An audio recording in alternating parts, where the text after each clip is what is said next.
Free energy now. Imagine a world in which each home has its own power generator that obtains its energy in such a way that no fuel has to be added. Imagine every vehicle being able to run without ever stopping for fuel. Imagine each appliance having its own power source that never has to be recharged. That is the world of the future. Join with us now as we track our progress towards such a world. Welcome to the show. I'm your host, Sterling Allen. You can join us online at freeenergyquest.com. We're joined today, July 8th, 2014, by Randell Mills of Blacklight Power in New Jersey, United States. They're one of the top 5 exotic free energy technologies. You can see that listing along with runners-up at top5energy.com. It's basically a water fuel technology that involves a new nuclear process with the hydrogen atom in a form that Randell has coined a hydrino. They've published several peer-reviewed papers about this with university replications and validation. We're talking about a technology with an unbelievable power density. Once all the engineering is done, Blacklight thinks a 10-megawatt device could be as small as 1 square foot, entailing a 60-tooth gear spinning at 200 RPM, making the water chamber the size of a few microliters, lasting a millisecond, during which 2 electrodes create a supersonic expanding plasma that goes into a magneto-hydrodynamic converter, then directly to electricity, cleanly, safely. Maybe we'll get him to explain all the particulars of that. On June 25th, they conducted their second public demonstration of the technology. It's not easy to get an interview with Randell, so we're very fortunate today to be able to get him on to ask a few questions and explain their amazing technology. Randell, welcome to the show. Looking forward to answering your questions and giving you an overview of what we do. Yeah, let's start out with how does it work? What is this Blacklight process? Well, one thing you mentioned is nuclear. It's really not nuclear. So one thing your audience is it's not nuclear.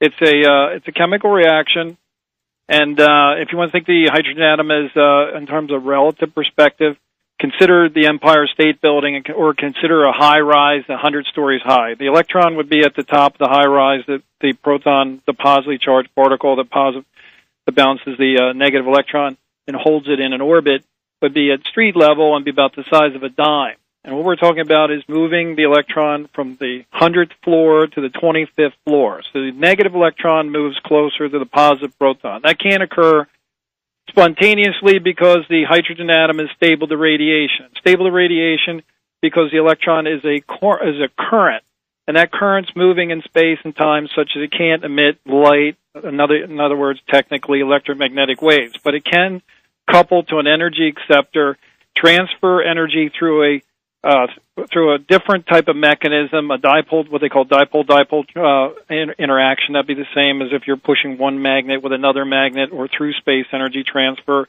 It's very, very common for spectroscopy. It's called fluorescent quenching, intramolecular energy transfer, Auger, cascade. There's many, many examples in nature where you can have energy transfer that doesn't involve light directly. So it's if you want to think of it, it's kind of a type of chemically coupling energy to an acceptor, allowing the electron, which is ordinarily stable to emitting light, to drop to a lower chemical orbit, about 1/4 the distance between the proton positive, electron negative than in conventional hydrogen, and it releases 200 times the energy of burning.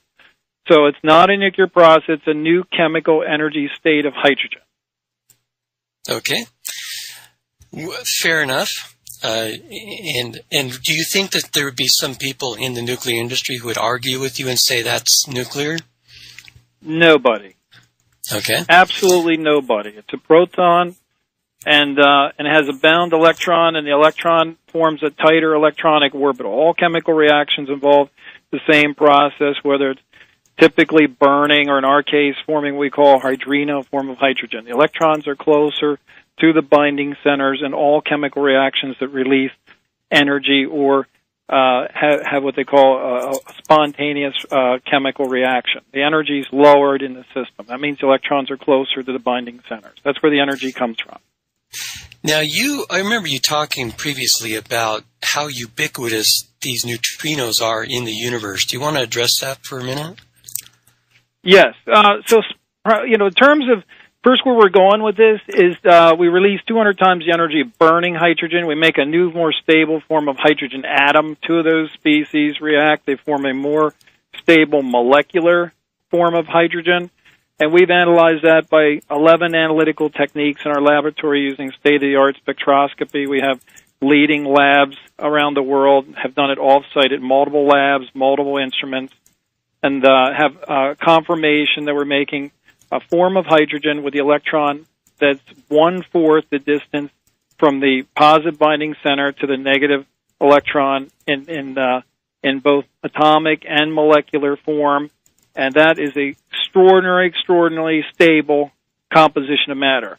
So it's the same as ordinary hydrogen in terms of the composition of the constituent building blocks, that is electrons and protons, but the much more tighter chemically bound. That means they've lost enormous amount of energy, 16 times more energy than what ordinary hydrogen is bound with. That means that in terms of chemical reactions, that's 200 times the energy of typical chemical reactions. So it's enormously stable. It's dark. It doesn't, because of the way it's being formed, being transferred, having a transfer of energy to an acceptor, that is energy transferred not by emitting light, by transferred to acceptor through space, dipole coupling, electron gets closer, extraordinarily stable. It doesn't absorb or emit light, so it's dark. And hydrogen is the most ubiquitous substance in the universe by a very, very large factor. But hydrogen, as ubiquitous as it is, overwhelming all visible forms of matter in the universe, is only a small fraction of the total mass that's observed in terms of mechanics of galaxies, in terms of collisions of galaxies and what forms after those collisions. There's an enormous amount of mass that's creating gravity that's dark. And what we're saying is everything you can see is essentially hydrogen, and the stuff you can't see that makes up vastly more is hydrogen also. So what we have is a chemical process releasing chemical energy and forming a more chemically stable form of hydrogen that's the dark matter of the universe. It's very, very straightforward and obvious that if something makes up almost all the mass in the universe, and there's something out there that even makes up 100 times that from terms of gravitational signatures, it just stands to reason that might also be hydrogen, and that's what it is. That's what the leading astrophysical spectroscopists are saying makes all the sense in the world, and that's what we're showing in terms of our results. The spectroscopy that we observe in the lab is continuum radiation. That means that when this is formed, that new state of hydrogen is formed, it emits all wavelengths of light as a continuous band over an extraordinary high energy region of the electromagnetic spectrum. It's called soft X-ray. It's not penetrating like you get for cancer treatment or a chest X-ray. It's not ultraviolet like you have to put sunscreen on. It's in between there. And that type of radiation ionizes, that is, makes ions out of gas molecules, and it can't penetrate 1 millimeter through air at atmospheric pressure. But what it does is this extraordinarily high energy light ionizes things and makes it look like it's very, very hot. Because to ionize something, you have to have it extraordinarily hot, millions of degrees, and everyone's wondering, why does the gas around the sun look like it's millions of degrees when all the other temperature readings show it's not, and the surface is only 6,000 and space is like 4 Kelvin, extraordinarily cold. So the reason why it looks like that, and there's other signatures in interstellar media that show the same thing, something that looks extraordinarily hot but it's not even emitting visible light, is because it's making soft X-ray coming from this formation of dark matter, hydrino form of hydrogen, and that is ionizing those particular gases and making them look extremely hot. That is a good thing, because what we found in our cell is a way to make the rate of that reaction to form this hydrino form extraordinarily fast. By extraordinarily fast, I mean we're getting 100 billion watts per liter. That is the same power density as a nuclear weapon. Not that this has anything to do with nuclear. It's a extraordinarily energetic chemical reaction, and the rate is phenomenally high under the conditions we found to ignite this. It's basically an ignition. It absolutely explodes, and the beauty of it is the shock wave from that explosion is very, very minimal. It's only about 10% above atmospheric pressure, where conventional explosion will make 100,000 atmospheres. This will only make a tenth of an atmosphere extra pressure. And that is a good news because that means you're getting enormous amount of energy, and that's being released not as pressure volume work like your pistons, your carb, or converting the detonation of gasoline, expansion and pushing the piston, converting that energy into mechanical energy. It's not mechanical energy. It's essentially 100% light, and it looks like sunlight.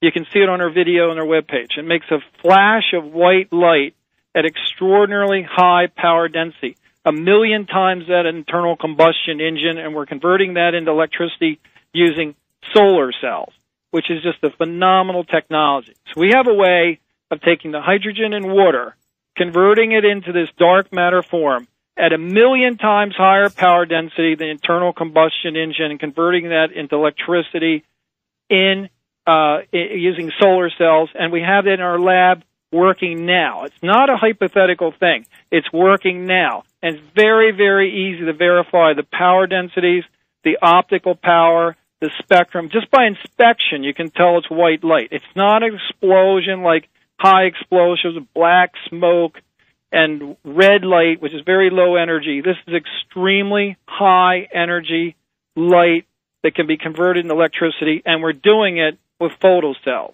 which means very quickly it will have multi-megawatt units in field tests converting this extraordinary high power density light into electricity. We already have units that we're running on videos we're showing on our webpage, and we've had the system engineering designs for these very, very large scalable systems, 250,000 to 10 megawatt, modular, scalable, electric power sources using this extraordinary bright light, enormous power density, converted into electricity using photovoltaic cells.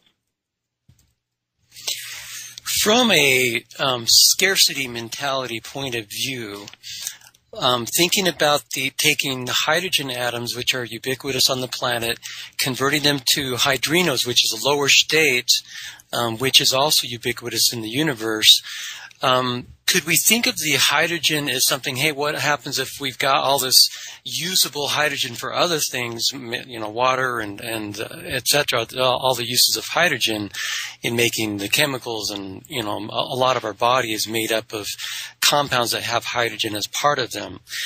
And if you're taking these hydrogen atoms and you're converting them, are we going to be depleting an essential resource on the planet? Yes. You're going to be using up water, no question about that. Water is going to be forming hydrino and oxygen. But put in perspective, there's been about 100 years, the Industrial Revolution, burning all kinds of hydrocarbons, wood, oil, whale oil, guano, everything you get your hands on, burning it, using up oxygen and creating a lot of extra water, right?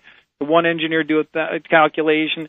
With the amount of energy this releases, it take about 100,000 years just to use the artificial water that people created by burning stuff and using oxygen out of the atmosphere. So is it a problem?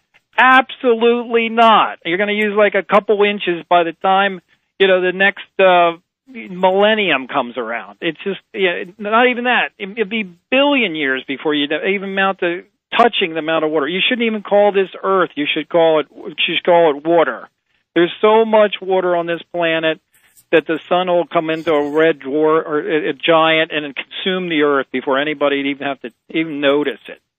So there's an incredible amount of energy in the form of water on this planet. Okay.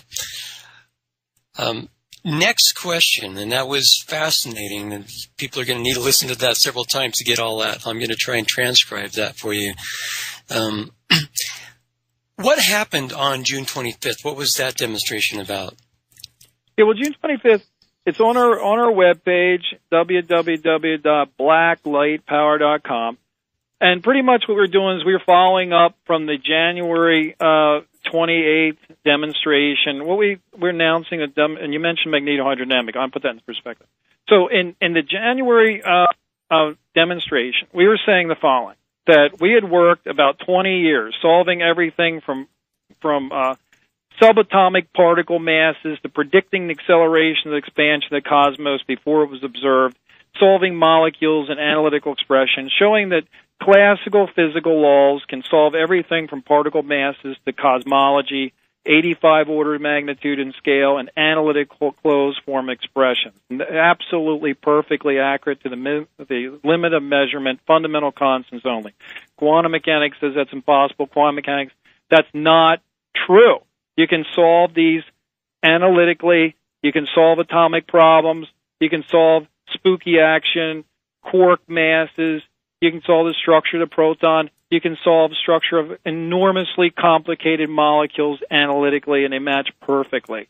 It's just no one ever solved what the structure of the electron was. They treat it as a singularity, no volume, everywhere at once. That doesn't even make sense. Violates causality, violates every principle of physical laws. So it replaces looking at the universe as the universe is made out of mass. The universe is made out of particles like photons and electrons, and there's interactions and forces between those particles, and they're governed by directly measurable physical laws that our entire modern society is based on. So there's a lot of calculations of many, many thousands of different things phenomenologically, solving the different catalysts and different mechanisms to make this reaction go at these extraordinary high rates, such a high rate that it explodes. And we were talking about how that mechanism came about, how that breakthrough occurred, what the fuels were made of, and how that state of matter was created that make these enormous kinetics. So we were demonstrating that phenomena. Then we're saying, we haven't studied this yet, but we can see by high-speed video, we have an extraordinarily powerful expanding plasma, like you mentioned. Now, the next thing we did is I said, since the January 28th meeting, we showed this new phenomena with this enormous amount of power released, is what is the power released as? Because the power could be released as a physical transformation. It could be some sort of light. It could be low energy photons. It could be heat. It could be pressure, like in pressure volume. It could be stored as some sort of phase transition, something like that. There's other ways that you can manifest energy. And I said, now what we've done is actually measured it. We actually measured how fast the plasma is expanding. It's expanding supersonically only for the first couple centimeters, so you do get a shock wave. It's about 10% above atmospheric pressure, and you can feel it through the wall in the next lab. But it's not at 100 billion watts per cubic centimeter or per liter, which we can easily prove. It's easily verifiable. That is so much energy. You'd be knocking the lab down if that were all in pressure, volume, energy release. But it turns out it wasn't. We've measured it both in terms of optical spectroscopy, in terms of converting that light into electricity, in terms of looking at the black body temperature and doing pressure measurements, and we showed essentially all of the power is being released as light. And we're like, thank God, nature. You just gave us the biggest gift that we've ever received. Like, this is better than fire. We can convert that light into electricity using photovoltaics. Now, photovoltaic isn't that great of industry in terms of being economically competitive, but if you can take a light source that's 50 to 75,000 times brighter than the sun at the Earth's surface and shine that on a solar cell that can take light at least 1,000 times what sunlight is, you've got incredible technology off the shelf that's been $1 trillion in the making and 5 decades. Now all of a sudden, voila, solar becomes the greatest energy transforming transducer ever conceived of. You can get like 1 million watts from a square meter, like as thick as a piece of cardboard. Your car only needs 200,000. That's like, you can get incredible amounts of power out of that. So now all of a sudden, the whole game changes. You basically take water, which is ubiquitously available in the atmosphere, You run it through our device. You make extraordinary power, optical power, 50,000 times as bright as the sun. You divide it up. You put it on the solar panels or packed in a nice array, a nice architecture, and you got enormous amount of power for everything from cars, ships, all marine, aviation, aerospace, freight, everything imaginable. Just harnessing the water vapor out of the atmosphere, non-polluting, no CO2, no acid rain, completely autonomous to the grid and fuels infrastructure. So I was explaining, that's what we found out, that you could convert the power not having to do pressure volume like gas turbine, steam turbine, or even magnetohydrodynamic. So I'll explain that and why that wasn't viable. Magnetohydrodynamic, turns out there that wasn't viable. We looked at it and we looked at the amount of power in the pressure. To do magnetohydrodynamic is basically the same as a turbine in a electrical power plant. Electrical power plant boils water. Hasn't changed for like 200 years. It basically gets some pressure. I mean, even the Egyptians were doing pressure volume, steam type motors back, 2,000 years ago. It basically, you heat up some kettle of water and the pressure builds up and you can turn something with it when the pressure escapes and expands into some larger volume. So that's what's happening. The turbine has a high pressure of steam, it's expanding, and it's doing work against the turbine blade, spins a shaft, it runs on a generator, and then turns the generator to make electricity. So it's always been that way for a long time. Then they got the bright idea, engineers said, well, let's just burn the stuff right inside the turbine. And that's what frac gas is doing. It's burning right inside the turbine.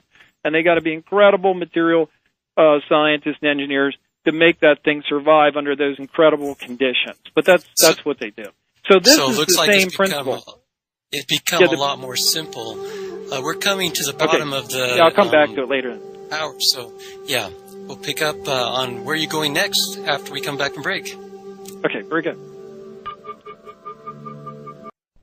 Known worldwide as the most consistently fascinating, informative, and unique program on radio, the Jeff Rense program can be yours to listen to anytime, anywhere, whenever you want to hear it. For pennies a day, our subscribers can download any of Jeff's thousands of programs featuring a treasury of newsmakers, researchers, eyewitnesses, and incredible subjects, all in MP3 commercial-free, crystal-clear 56-bit digital sound, and take these often unforgettable programs with them wherever they go. As a subscriber, you can also listen live at airtime, online, anywhere in the world, or browse through our archives of over 6,000 hours of legendary broadcasts. Subscribe now by taking the link at the top of Rense.com and enrich your mind with the most unique panorama of vital information and the best independent, honest journalism in radio. Look for the Subscribe Now link on Rense.com and give yourself the knowledge you need for these unprecedented times. Presently, the number one technology in our top 5 exotic free energy technologies listing at top5energy.com is what we call hydroxy technology, in which onboard electrolysis creates oxygen and hydrogen. Unseparated, it's also called Brown's gas, or HHO. By then adding this to the fuel, the mileage and horsepower of an engine can be significantly improved while reducing emissions. One of the reasons for this is that Brown's gas breaks down the larger chain fuel molecules so they can be utilized and not exhausted, unburned. There are many companies worldwide that are making and selling these hydroxy systems. We've compiled a list for you at besthydroxytechnologies.com. When you find one you like, be sure to tell them that Sterling Allen of PES referred you. Again, that's besthydroxytechnologies.com. Hi, this is Jeff Rense. Royal Raymond Rife was without question the most gifted medical scientific genius of our age. He discovered that most disease-related microbes die quickly when exposed to their own specialized resonant radio frequencies.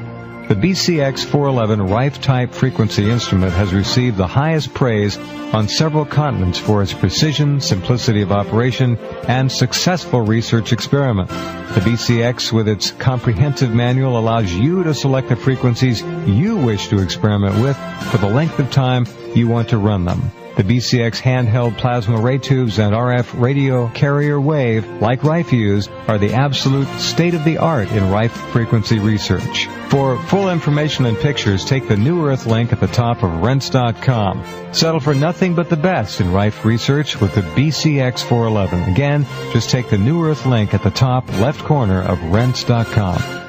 Free energy, now!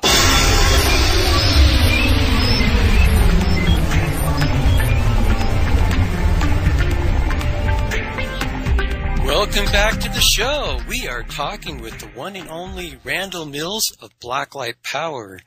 You're going to definitely want to catch the first half of the show if you are just coming into the program. Randell, we were talking about this process and how you're going directly to electricity through solar panels now with a much higher density or brilliance of light that's being produced by this reaction, this chemical reaction. What kind of power densities are we going to be talking about, and are you going to ever pursue that previous model that you had talked about a few months ago?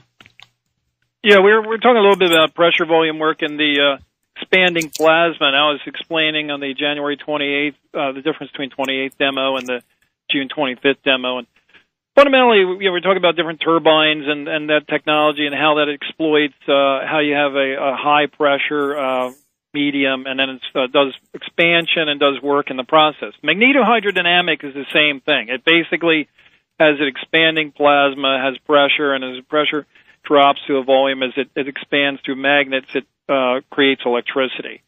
So we found out, as I said, there's only about 10% higher pressure than atmospheric, meaning that all the power is coming out as light. And then we confirmed that by multiple spectroscopic measurements, including expanding the plasma into vacuum, so the pressure dropped to very low levels, and then we got the soft X-ray signature they see from the creation of dark matter. You can see it on the surfaces of white dwarf stars. You can see it in the sun. There's a 91.2 nanometer continuum, and the other ones are being continuum that you see on white dwarf stars are being absorbed by the solar corona gases, making them extremely ionized. So we basically, and that's why it looks so hot, as I was talking about earlier, how the solar corona looks millions of degrees when it's not, and that's the origin of the high ionization in the corona and in interstellar media.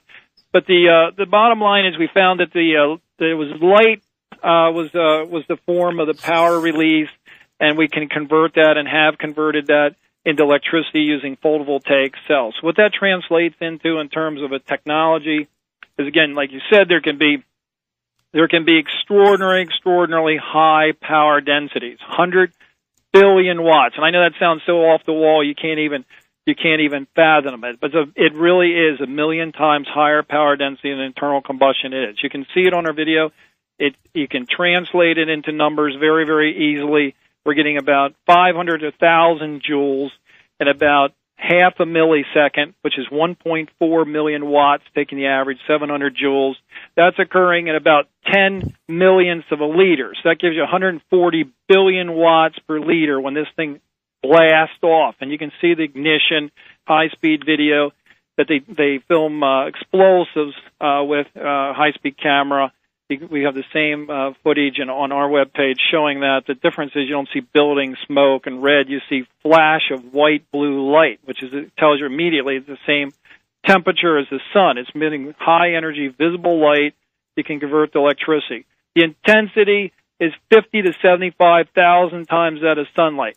So therefore, you can take photovoltaics. Photovoltaics are really quite an extraordinary technology, being well unutilized. The reason why they're being unutilized is because sunlight is one sun intensity, and those high concentrator type photovoltaics they use on solar cells can receive and convert at much higher efficiency than your garden variety solar farm solar cells. They can convert at 1,000 times that. That's commercially available. And the industry now is taking a turn and saying, well, you know what, we can exploit this extraordinary capability of solar cells we're not using. So they're building the industry is building huge concentrator parabolic mirrored dish. And they're focusing the sun on a one little tiny, few centimeter by few centimeter chip of dense array photovoltaic cells that have something called triple junctions. They have 3 layers that convert different bands of sunlight, different spectral ranges into electricity. And they're really efficient. They're in the field operating at 40% versus 15% for conventional cells. And they're doing it 1,000 times the intensity. That's what we need. That's just perfect for converting our light into electricity, extraordinarily high power density, extraordinarily cheap. So we're looking at somewhere, if we use conventional monocrystalline silicon solar cells at very high illumination or use these triple junction cells, we're looking between $10 and $100 kilowatt electric. That means if you take $100 a kilowatt electric divided by $0.15 or 15 cents per kilowatt hour, that'll give you the number of hours it takes to pay it off. That's about 28 days. If it's $10 a kilowatt, it's 2.8 days to pay it off. It uses water vapor for fuel, completely autonomous to the grid, and so super high power density. It makes a jet, it makes a car engine, all those things are 1,000,000 times inferior in power density. So it's extraordinarily cheap, extraordinarily deployable for everything imaginable. That's why I say it took us 2 decades to work out this. We've hit all kinds of breakthroughs. We said, okay, we can do this kind of power plant and that kind of power plant, and there's always some roadblock. This thing is designed, it's running, it's making electricity, it makes extraordinary power. This thing is incredible. It's going to be absolutely incredible, and it seems like there's nothing stopping it like what impediments we found in the past. This is off-the-shelf technology. So it's some totally different game. So where to from here? Are you licensing the technology? When are we going to see one of these things available? Well, we just signed an incredibly big contract for distribution in Canadian territory. We have multi deals going on now with companies that are like $40 billion a year in sales. We've got engineering firms, 3 of them working on the systems. We already have the system engineering done. We have ties in with manufacturers that can make millions of these things. And we're already doing prototyping. We're doing demonstration units. We're going to do another demonstration. This is going to be extremely, extremely important in terms of continuous operation, regeneration. We've ran that now. That's going to be July 21st. So we're going to have another public demonstration. And we're going to have some private ones in different cities with different companies and different groups of people. But the next one to keep on the radar is July 21st to show the next advancement that we've done here at our facility, and we've got other much more advanced things going on at other engineering companies. These are things that we put together just from off-the-shelf components using our machinists and our engineers in-house.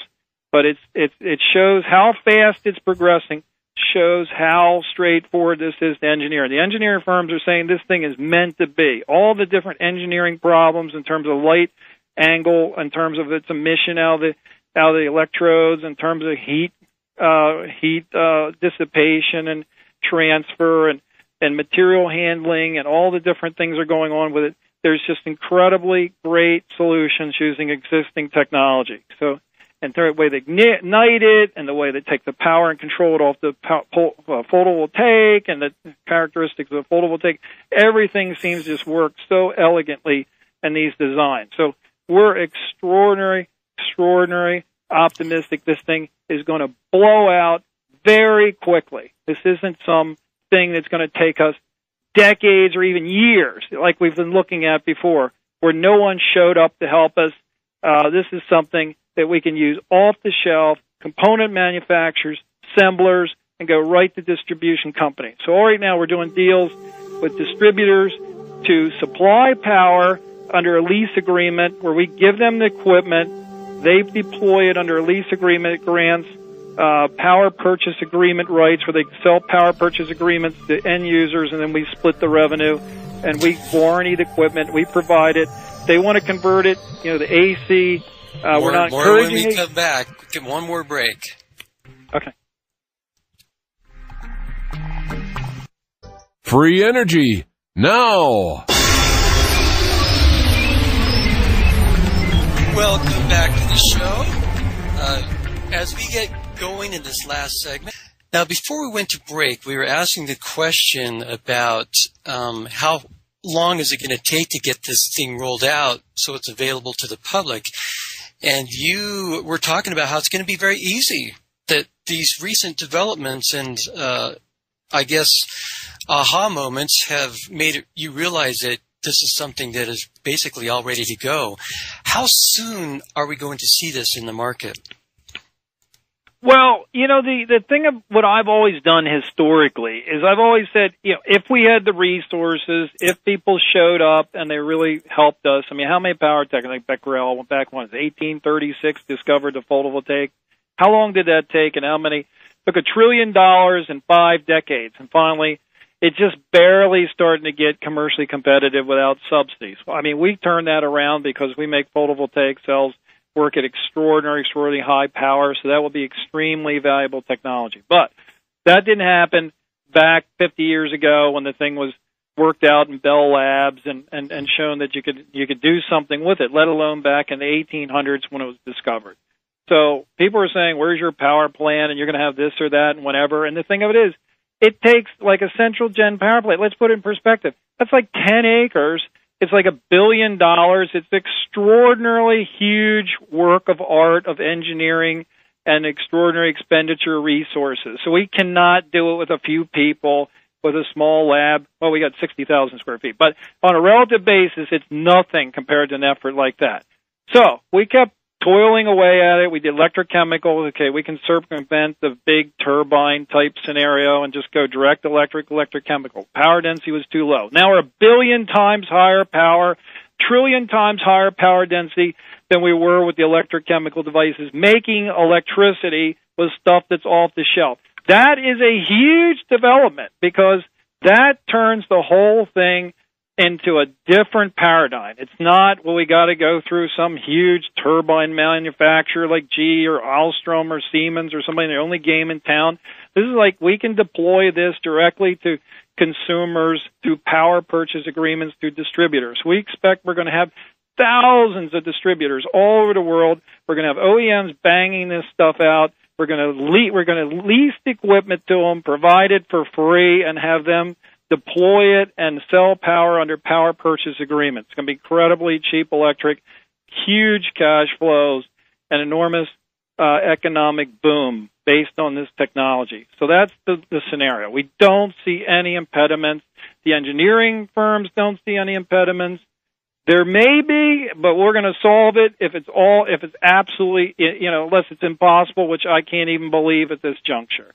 So it looks extraordinarily good the way it's rolling out right now. The engineering firms have said that too. Every major issue, even minor, has broken in our favor in terms of how it can be engineered or applying existing off-the-shelf parts. That said, and that's all phenomenally exciting, can you give us a number of when we might be able to start purchasing these things? Well, the way we're going to do it, you're just going to get it for free. You're going to be paying for power, but it should be a lot cheaper. Even if you eliminate the grid, you can cut the cost of electricity at least in half because you don't have this 6-7 cent transmission. You don't have to worry about it getting knocked out with Sandy. You have reliable power. It's hard to say how it's going to. I mean, I know you're a visionary show. We're agnostic. Whether it's utility delivered or whether it's. Well, let me give you other scenarios. So you got the alternative. You got utility delivery. I mean, everybody thinks of the electrical power coming from the utility. Everybody thought the cell phone came from the wires off the telephone pole. Well, some countries don't even have that. They kind of completely bypass that phase. It's hard to say what will happen, but let me just give you the numbers. If you take cars, that's about 100 times the grid. Just the power generation capacity of a car. And you say, well, why don't I just put a big generator on my car and run my house now?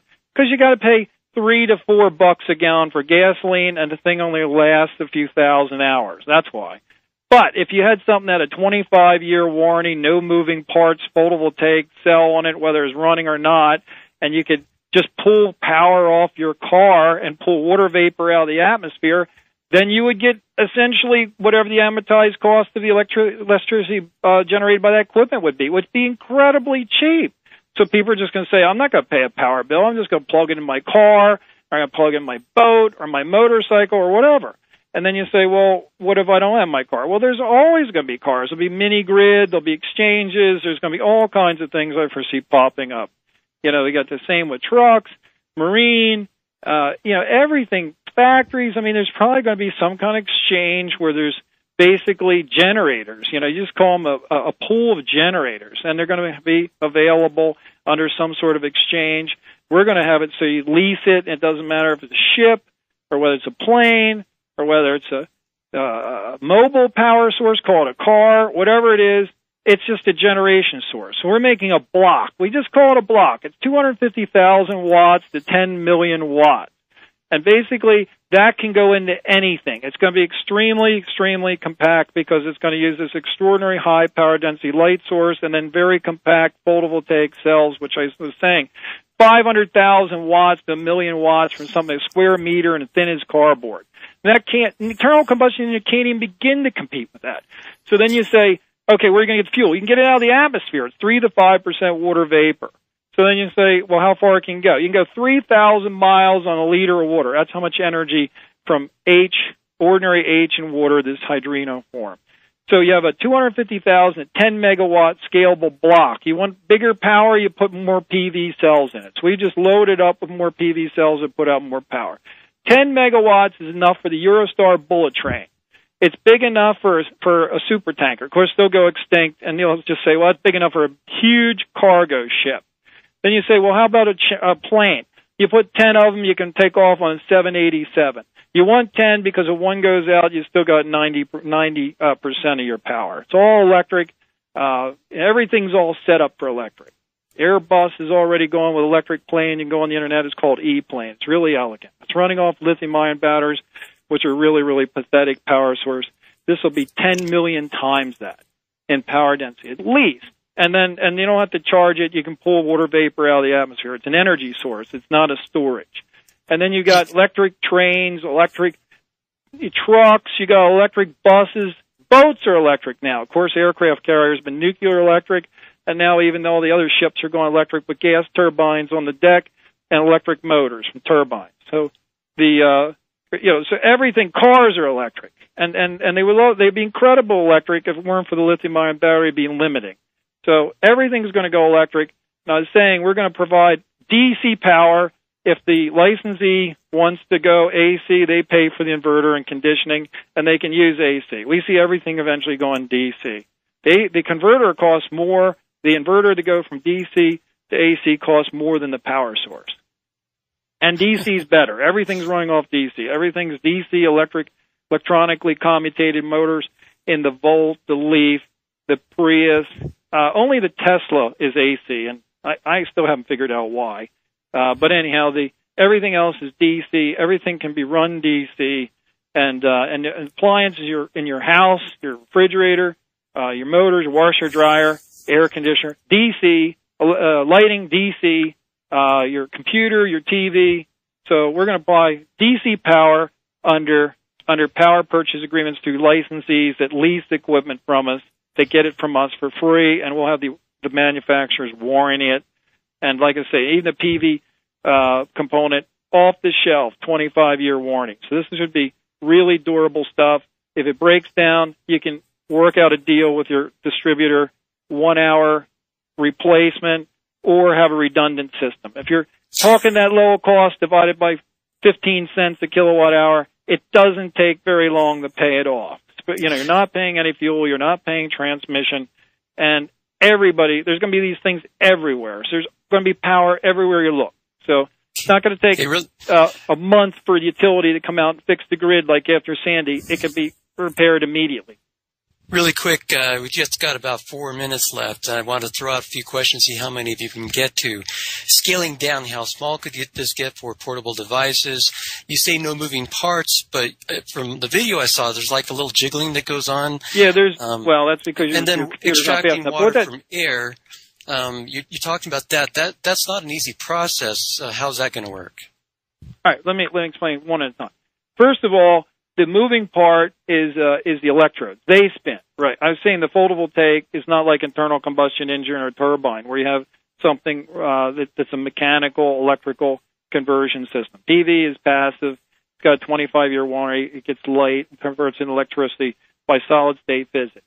The device itself will have a couple electric motors. They'll have motors that'll turn the electrodes as the fuel is cycled through it, and it'll have some fuel regenerative system. They'll have something to move the fuel around from collection, rehydration, and then re-injection back in the electrodes. But those motors can last extraordinarily long time.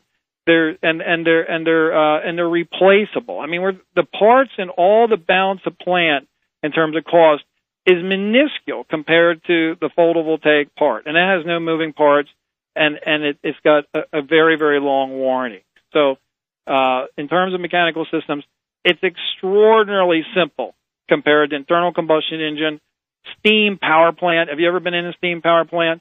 They're like 5 stories high, and they got more pipes than I think would wrap around the country a couple times. I mean, they're just incredibly complicated, and there's all kinds of pumps and valves and monitors and extremely high pressure and stuff. So this is a very, very simple device.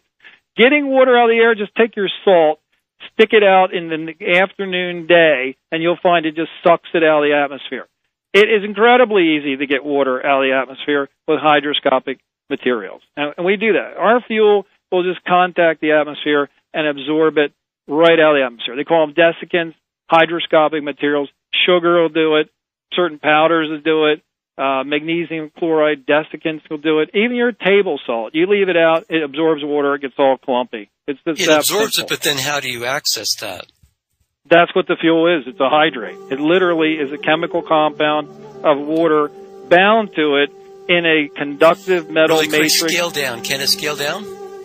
It can scale down as small as you can make a photovoltaic cell. Okay. Go to blacklightpower.com. Thanks, Randell. Okay, you're very welcome. Thank you. Take care. Bye. You too.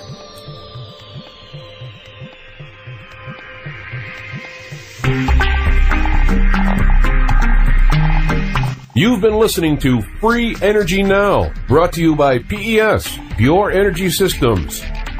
You may access past archives and upcoming show info at freeenergynow.net and join us for our daily news at freeenergynews.com. We invite you to see our directory of energy technologies at peswiki.com. That's peswiki.com. PES, the Pure Energy Systems Information Network.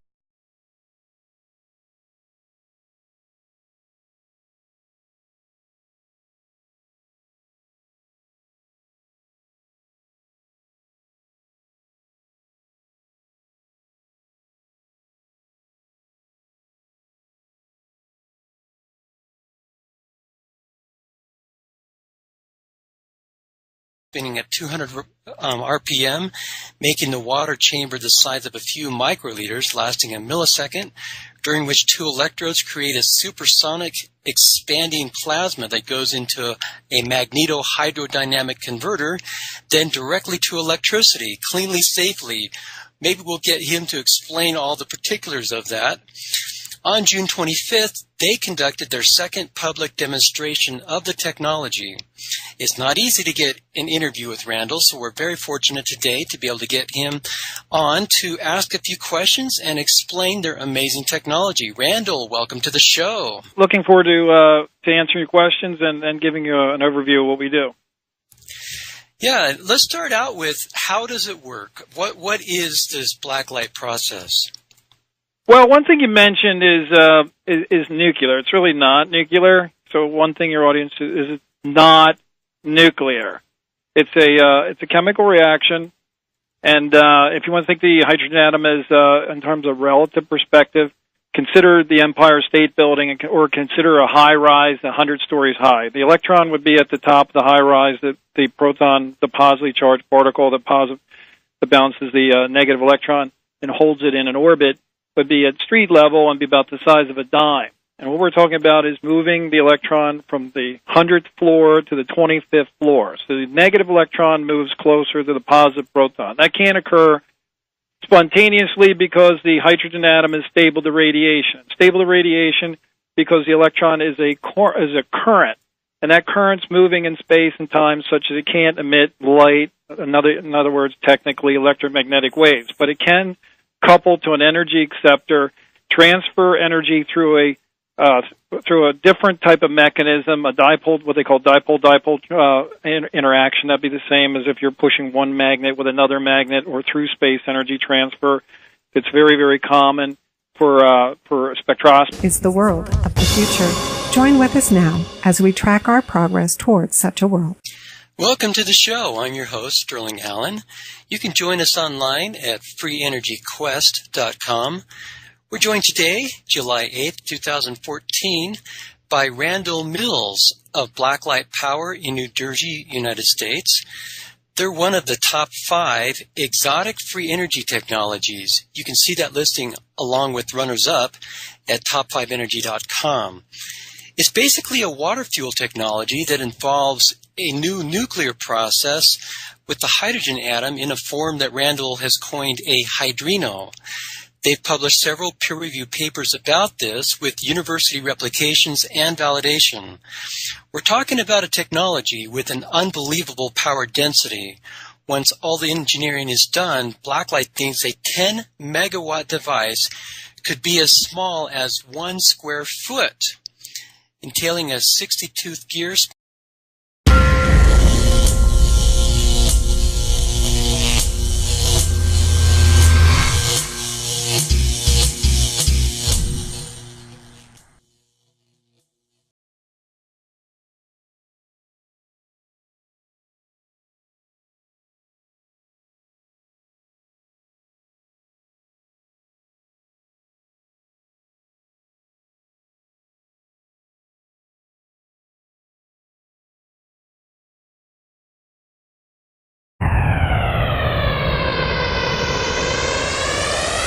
Free energy now.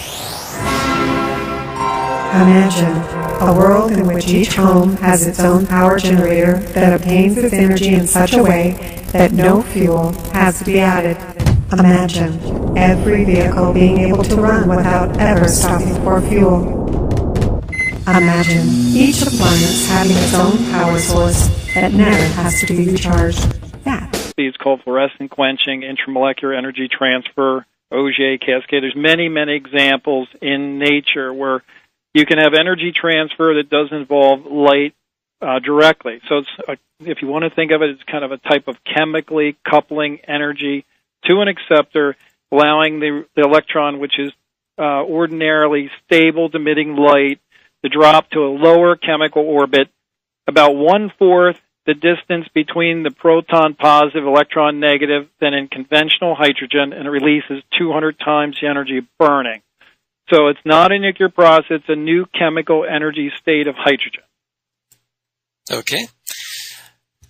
Fair enough. And do you think that there would be some people in the nuclear industry who would argue with you and say that's nuclear? Nobody. Okay. Absolutely nobody. It's a proton, and it has a bound electron, and the electron forms a tighter electronic orbital. All chemical reactions involve